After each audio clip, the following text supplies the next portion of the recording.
įsivaizduokit, jūs išgirstat žinutę iš politiko ir, kaip jūs jaustumėtės, pavyzdžiui, politikas pasakytų, mes iš tikrųjų priimsim įstatymų paketą ir klausykitės tik žodžių ir teiginių, aš pamėginsiu improvizuoti.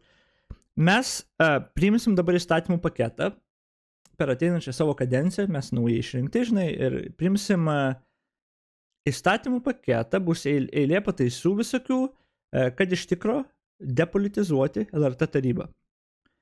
Kad politikai turėtų kuo mažiau galios, iš tikro praktiškai kištis į žurnalistų, tai yra darbą, į LRT tarybos darbą. Mes ten padarysim prieigą žurnalistam prie informacijos, praktiškai visos, kokie nori gauti, kad nes žurnalistai yra labai svarbu ir tyrimai yra labai svarbu ir mes už skaidrumą esam. Padarysim taip, kad LRT biudžetas dar būtų labiau depolitizuotas, kad negalėtų politikai biudžeto koreguoti ir iš tikro padarysim nacionalinį transliuotoją, kurio galėtume didžiuotis ir kad spauda būtų laisva. Ir jūs išgirstat, pavyzdžiui, šitą.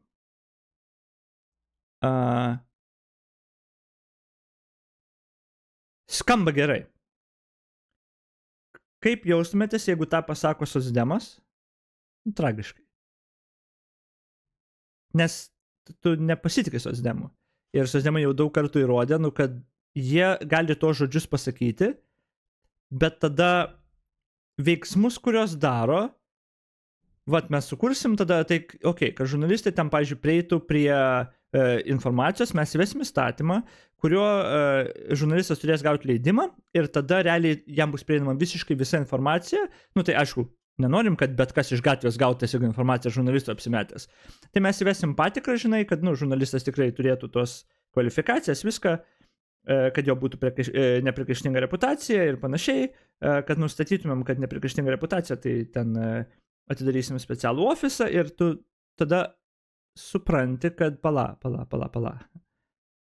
Dabar kažkas nuspręs, kas yra žurnalistas ir jis tada gaus prieigą prie informacijos, bet jeigu kažkokį tu įvedi aparatą, kuris ten nuspręs iš viską žurnalistas yra, kad jis gautų tą leidimą, tai tu iš tikro, kaip ir padarai, kad gautų žurnalistai, ką ir sakai pradžioje, tu žurnalistams suteikia šansą prieigą prie informacijos, bet atsirenki labai ir tu padarai visą žurnalistiką kaip ir bevertę tada. Tada tu gali priimti jo įstatymus, kur depolitizuota bus. Bet ta depolitizacija reiškia visai kitus dalykus tam tikrom kitom partijom ir kaip jie tai bando pasiekti, tai gali būti tiesiog akių dumimas. Tai kai pasako tą sakinį, atrodo teisingas, aš už tai esu. Bet priklausomai kaip tai gyvendinsi. Viskas priklauso nuo to, kaip tai gyvendinsi ir ar iš tikro pasieksi tą tikslą. Tai tada įsivaizduokit šiek tiek kitą dabar sakinį. Pavyzdžiui, jeigu kažkas pasakytų jums politikai, tarkim, pasakysim tokį teiginį, jums šaus tokį pažadą, tarkim, ar poziciją kryptį. Tai mes priimsim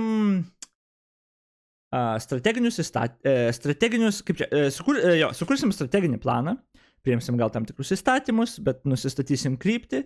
Iš esmės, mūsų tikslas labai protingų ir apgalvotų veiksmų imtis tam, kad sustabdyti Irano terorizmą regione, sustabdyti žmogaus nusikaltimus prieš žmogiškumą, karo nusikaltimus vykdomus Irano teroristų ir jo draugų.